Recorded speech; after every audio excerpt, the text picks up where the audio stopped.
Then aspects to be included in an off-site emergency plan. Of-site emergency പ്ലാനിൽ include ചെയ്തിട്ടുള്ള ആസ്പെക്ട്സുകളാണ് നമ്മൾ നോക്കുന്നത്. ഇതാണ് നമ്മുടെ ഓഫ്-സൈറ്റ് എമർജൻസി പ്ലാനിൻ്റെ ലാസ്റ്റ് പാർട്ട്. അതുപോലെ തന്നെ ഈ മൊഡ്യൂളിൻ്റെ ലാസ്റ്റ് പാർട്ടാണ് ഈ വീഡിയോ എന്ന് പറയുന്നത്. ദെൻ നെക്സ്റ്റ് ഇതിൻ്റെ അകത്ത് എന്താ പറഞ്ഞാൽ guidance from the United Kingdom Health and Safety Executive has been given some of the aspect to be included in offsite emergency plan. അതെന്തൊക്കെയാണെന്ന് നോക്കാം. ഫസ്റ്റ് തന്നെ വരുന്നത് നമ്മുടെ ഓർഗനൈസേഷനാണ്. ഇതിൻ്റെ അകത്ത് എന്തൊക്കെ ഇൻക്ലൂഡ് ചെയ്യണം? ഡീറ്റെയിൽസ് ഓഫ് കമാൻഡ് സ്ട്രക്ചറിനെ കുറിച്ചുള്ള ഡീറ്റെയിൽസ് വേണം. Then warning system, then implementation procedures, emergency control centres. Emergency control സെൻറ്ററാണ് ഇമ്പോർട്ടൻ്റ് ആയിട്ടുള്ള ഒരു പാർട്ട് എന്ന് പറയുന്നത്. The names and appointments of incident controller, site main controller, the deputies and other key persons. Okay, ഇതൊക്കെയാണ് ഓർഗനൈസേഷൻ്റെ അകത്ത് വരേണ്ടത്. ദെൻ നെക്സ്റ്റ് എന്ന് പറയുന്നത് കമ്മ്യൂണിക്കേഷനാണ്. കമ്മ്യൂണിക്കേഷൻ്റെ അകത്ത് എന്താണ്? ഐഡൻറ്റിഫിക്കേഷൻ ഓഫ് പേഴ്സണൽസ് ഇൻവോൾവ് ചെയ്തവരെ ഐഡൻറ്റിഫൈ ചെയ്യണം, എന്നാലേ നമുക്ക് പ്രോപ്പറായിട്ട് കമ്മ്യൂണിക്കേറ്റ് ചെയ്യാൻ പറ്റുള്ളൂ. ദെൻ കമ്മ്യൂണിക്കേഷൻ സെൻറ്റേഴ്സ് വേണം. Then call signs, network, list of telephone numbers, ഇതൊക്കെയാണ് കമ്മ്യൂണിക്കേഷൻ്റെ അകത്ത് വരേണ്ടത്. അടുത്തതെന്ന് പറയുന്നത് സ്പെഷ്യലൈസ്ഡ് എമർജൻസി എക്യുപ്മെൻറ്റ്സ് വേണം. നമുക്കൊരു എമർജൻസി സിറ്റുവേഷൻ വന്നു കഴിഞ്ഞാൽ നമുക്ക് കുറച്ച് സ്പെഷ്യലൈസ്ഡ് ആയിട്ടുള്ള എമർജൻസി എക്യുപ്മെൻറ്റ്സ് വേണം. That is details of availability and location of heavy lifting gear. Details ശേഖരിച്ച് വയ്ക്കണം നമ്മൾ. ദെൻ ബുൾഡോസേഴ്സ് വേണം. സ്പെസിഫൈഡ് ഫയർ ഫൈറ്റിംഗ് എക്യുപ്മെൻറ്റ്സ് വേണം. Then most of the emergency കേസിലും നമുക്ക് ഫയർ ഉണ്ടായിരിക്കും. അപ്പോൾ നമുക്ക് എപ്പോഴും വേണ്ടതാണ് ഫയർ ഫൈറ്റിംഗ് എക്യുപ്മെൻറ്റ്സ് എന്ന് പറയുന്നത്. അതുപോലെ തന്നെ ഫയർ ബോട്ട്സും വേണം. ദെൻ നെക്സ്റ്റ് വരുന്നതാണ് സ്പെഷ്യലൈസ്ഡ് നോളജ് എന്ന് പറയുന്നത് details of specialist bodies, firms and people upon whom it may be necessary to call. For example those with specialized chemical knowledge and laboratory knowledge. അതായത് നമുക്കിപ്പം സ്പെഷ്യലൈസ്ഡ് ആയിട്ടുള്ള knowledge, ഇപ്പം chemical എഞ്ചിനീയറിനൊക്കെ ആയിരിക്കും എന്താണ് കെമിക്കൽസിനെ കുറിച്ച് ഇപ്പം എന്തെങ്കിലും ഒരു ഹസാർഡ് മെറ്റീരിയലൊക്കെ ലീക്കായിട്ടുള്ളൊരു സംഭവമാണെന്നൊക്കെ വെച്ച് കഴിഞ്ഞാൽ അവിടെ ഒരു കെമിസിസ്റ്റിൻ്റെ ആവശ്യം എന്തായാലും ഉണ്ടായിരിക്കും. അപ്പം അതുപോലെ തന്നെ സ്പെഷ്യലൈസ്ഡ് ആയിട്ടുള്ള നോളജ് ഉള്ള ആളുകളെ നമുക്ക് എപ്പോഴും വേണ്ടിവരും. അതിൻ്റെ അണ്ടറിൽ വരുന്നതാണ് അത്. ദെൻ വോളണ്ടറി ഓർഗനൈസേഷനിലാണ് details of organisers, then telephone numbers, resources. Then next വരുന്നത് കെമിക്കൽ ഇൻഫർമേഷനാണ്. കെമിക്കൽ ഇൻഫർമേഷൻ്റെ അകത്ത് എന്താണ്? Details of hazardous substances stored and processed on each site and a summary of the risk associated with them.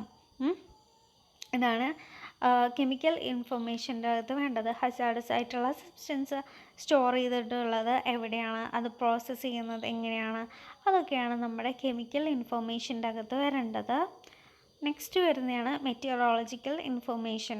That is arrangement for obtaining details of weather conditions prevailing at the time and weather forecast. Weather കണ്ടീഷൻസിനെ കുറിച്ചൊക്കെയാണ് meteorological ഇൻഫർമേഷനിൽ നമുക്ക് available ആയിട്ട് വേണ്ടത്.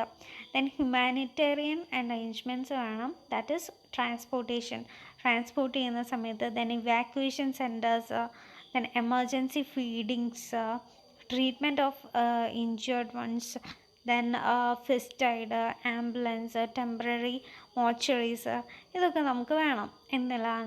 Humanitarian അറേഞ്ച്മെൻറ്റ്സിൻ്റെ അകത്താണ് ഇത് വരുന്നത്. ദെൻ നെക്സ്റ്റ് വരുന്നതാണ് പബ്ലിക് ഇൻഫർമേഷൻ. നമ്മൾ പബ്ലിക്കിന് വേണ്ടിയിട്ട് ഇൻഫർമേഷൻ കൊടുക്കണം. അതിൻ്റെ അകത്താണ് arrangement four dealing with media and press office. നമ്മളിപ്പം ഒരു ഇൻസിഡൻറ്റ് ഉണ്ടായിക്കഴിഞ്ഞ് കഴിഞ്ഞാൽ മീഡിയ ത്രൂ ആണ് ഇത് എല്ലാവരുടെ അടുത്തും എത്തുന്നത്. അപ്പോൾ നമുക്ക് എന്താണ്? Dealing with media and press office, അങ്ങനെയാണ് പബ്ലിക് ഇൻഫർമേഷൻ കൊടുക്കുന്നത്. ദെൻ ഇൻഫോമിങ് റിലേറ്റീവ്സിനെയൊക്കെ നമുക്ക് ഇൻഫോം ചെയ്യണം. അത്രയാണ് അതിൽ വരുന്നത്. ദെൻ അസസ്മെൻറ്റ് എന്ന് പറഞ്ഞാൽ arrangements for collecting information on the course of the emergency assessment എന്ന് പറയുക നമ്മൾ വിലയിരുത്തുകയാണ് നമ്മുടെ ആക്സിഡൻറ്റിനെ. അപ്പോൾ ആദ്യം നമ്മളെന്താണ് ഇൻഫർമേഷൻ കോഴ്സസ് എന്തൊക്കെ കാരണമാണ് അവിടെ ഇങ്ങനൊരു സംഭവം ഉണ്ടാക്കിയെന്നുള്ളതിൻ്റെ കോഴ്സസിനെ കളക്ട് ചെയ്യണം. ഇൻഫർമേഷൻ കളക്ട് ചെയ്താലേ അത് അറിയാൻ പറ്റുള്ളൂ. Then reviewing the efficiency and effectiveness of all aspects of the emergency plan.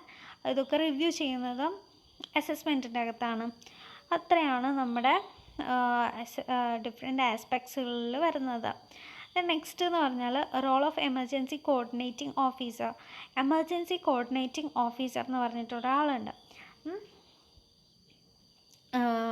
നമ്മുടെ എല്ലാ emergency the various emergency services will be coordinated by an emergency coordinating officer.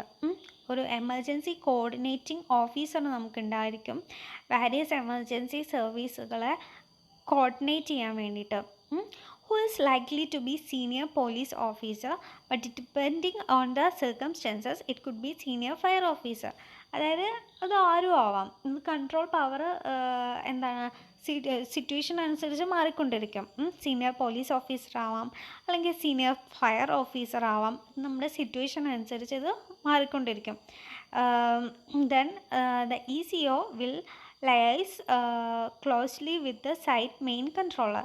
അപ്പോൾ നമുക്ക് സൈറ്റ് മെയിൻ കൺട്രോളർ ഉണ്ടെന്ന് പറഞ്ഞു. നമ്മുടെ സൈറ്റിലെ മെയിൻ ആളാരാണ്? നമ്മുടെ സൈറ്റ് മെയിൻ കൺട്രോളറാണ്. ഓൺ സൈറ്റ് എമർജൻസി പ്ലാനിൻ്റെ അകത്ത് നമ്മൾ പഠിച്ചില്ലേ. അപ്പോൾ നമ്മൾ ഈ ECO എന്ത് ചെയ്യണം? സൈറ്റ് മെയിൻ കൺട്രോളുമായിട്ട് ആൾക്ക് നല്ല കമ്മ്യൂണിക്കേഷൻ വേണം. എന്നാലേ നമുക്കിപ്പം കാര്യങ്ങളൊക്കെ ശരിക്കും അറേഞ്ച് ചെയ്യാൻ പറ്റുള്ളൂ. അപ്പം എമർജൻസി കോർഡിനേറ്റിംഗ് ഓഫീസർ എന്ന് പറഞ്ഞാൽ ഭയങ്കര റെസ്പോൺസിബിലിറ്റി ഉള്ള ആളാണ്. ദെൻ അടുത്തെന്ന് പറഞ്ഞാൽ role of major hazard work management. നമുക്കിപ്പം മേജർ ഹസാർഡ് വർക്ക്സ് മാനേജ്മെൻറ്റ് ഉണ്ട്. ഇവരുടെ റോൾ എന്താണെന്നാണ് നോക്കുന്നത്. This will be vary depending on the local circumstances and different countries. അത് ഈ റോൾ എന്ന് പറയുന്നത് ഓരോ കൺട്രിക്ക് അനുസരിച്ച് മാറും. അതുപോലെ സർക്കംസ്റ്റൻസസിനനുസരിച്ചൊക്കെ ചേഞ്ച് ചെയ്യുന്നതാണ്. where the local authority has the organization to be formulated the plan, the role of work management in offsite emergency planning will be established, liaison with those preparing the plans and to provide information appropriate to such plans.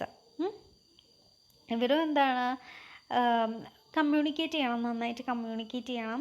And this will include A description of possible on-site accidents with the potential for off-site harm, together with their consequences and indication of the relative likelihood of the accidents. ഇവരെന്ത് ചെയ്യുന്നു?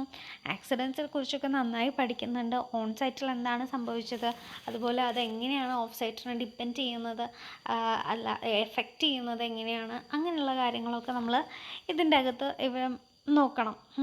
Then advice should be provided by works management to all the outside organization which may become involved in handling the emergency offsite and which will need previously to have familiarized themselves with some of the technical aspects of the work activities. Okay. അപ്പം ഇതിനൊക്കെ വേണ്ടിയിട്ടുള്ള advice provide ചെയ്യുന്നതും ഇവർ തന്നെയാണ്. Then emergency services ഇതിൻ്റെ എക്സാമ്പിളായിട്ട് emergency services, medical department and also water authorities. If water contamination could be consequence of an accidents. അപ്പോൾ എന്താ ഒരു വാട്ടർ കണ്ടാമിനേഷനാണ് നമ്മുടെ കാരണമായിട്ടുള്ളതെന്ന് വെച്ച് കഴിഞ്ഞാൽ ഇവർ മെഡിക്കൽ ഡിപ്പാർട്ട്മെൻറ്റുമായിട്ടാണല്ലോ കോർഡിനേറ്റ് ചെയ്യേണ്ടത്. അപ്പോൾ ഇതൊക്കെയാണ് നമ്മുടെ റോൾ ഓഫ് ആരുടെ റോളാണെന്ന് പറഞ്ഞത് ഹസാർഡ് വർക്ക് മാനേജ്മെൻറ്റിൻ്റെ റോളായിട്ട് വരുന്നത്. Then role of local authority ഉണ്ട് നമുക്ക്. ഈ ലോക്കൽ അതോറിറ്റിയുടെ റോൾ എന്താണെന്ന് നോക്കാം. In many countries the duty prepare the offsite plan lies with the local authorities. Local അതോറിറ്റീസിൻ്റെ എന്താ പറയുക ഡ്യൂട്ടിയാണ് എന്താണ് നമ്മുടെ ഓഫ് സൈറ്റ് എമർജൻസി പ്ലാനിനെ പ്രിപ്പയർ ചെയ്യുക എന്നുള്ളത്. They may have appointed an emergency planning officer. ഇവരെന്ത് ചെയ്യും, ഒരു എമർജൻസി പ്ലാനിങ് ഓഫീസറെ അപ്പോയിൻറ്റ് ചെയ്യും. എന്തിനു വേണ്ടിയിട്ടാണ്? To carry out this duty as part of the EPO's role in preparing for a whole range of different emergencies within a local authority area. ഇതാണ് ഇവർ ചെയ്യുന്നത്.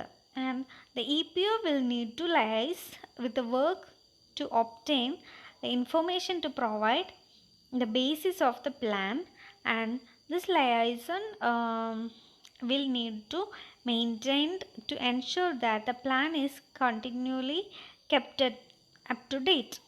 ഇവരെപ്പോഴും കമ്മ്യൂണിക്കേറ്റ് ചെയ്തുകൊണ്ടിരിക്കണം. Then it will be the responsibility of the EPO to ensure that all those organizations which will be involved offsite in handling the emergency known of their role and are able to accept it by having for example ആയിട്ട് നമ്മൾ പറയുന്നത് എന്താണ്, sufficient staff and appropriate equipment to be to cover their particular responsibilities, and rehearsals for off-site plans are important and will need to be organized by EPO. അപ്പോൾ നമ്മൾ എന്താണ്, നമ്മുടെ EPO എന്താണ് ചെയ്യുന്നത് എന്ന് വെച്ച് കഴിഞ്ഞാൽ ആളെന്താണ് എല്ലാം ചെക്ക് ചെയ്യണം ആൾ. അതായത് സഫിഷ്യൻറ്റ് സ്റ്റാഫും, ഇപ്പം നമ്മളൊരു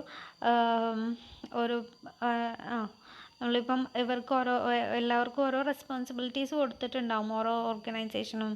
അപ്പോൾ അതൊക്കെ നമ്മൾ ചെക്ക് ചെയ്യണം. അവിടെ സഫിഷ്യൻറ്റ് സ്റ്റാഫുകൾ പോകുന്നുണ്ടോ, ദെൻ അവിടെ അവരുടെ പെർട്ടിക്കുലർ റെസ്പോൺസിബിലിറ്റീസ് അവർ ചെയ്യുന്നുണ്ടോ, ഇതൊക്കെ നമ്മുടെ EPO ചെക്ക് ചെയ്തുകൊണ്ടിരിക്കും. അതുപോലെ തന്നെ നമ്മൾ റിഹേഴ്സൽസ് ഉണ്ടായിരിക്കും, ഓഫ്സൈറ്റ് പ്ലാനിൻ്റെ റിഹേഴ്സൽസ് ഉണ്ടായിരിക്കും. അതൊക്കെ എന്താണ് ഓർഗനൈസ് ചെയ്യുന്നത് EPO ആയിരിക്കും.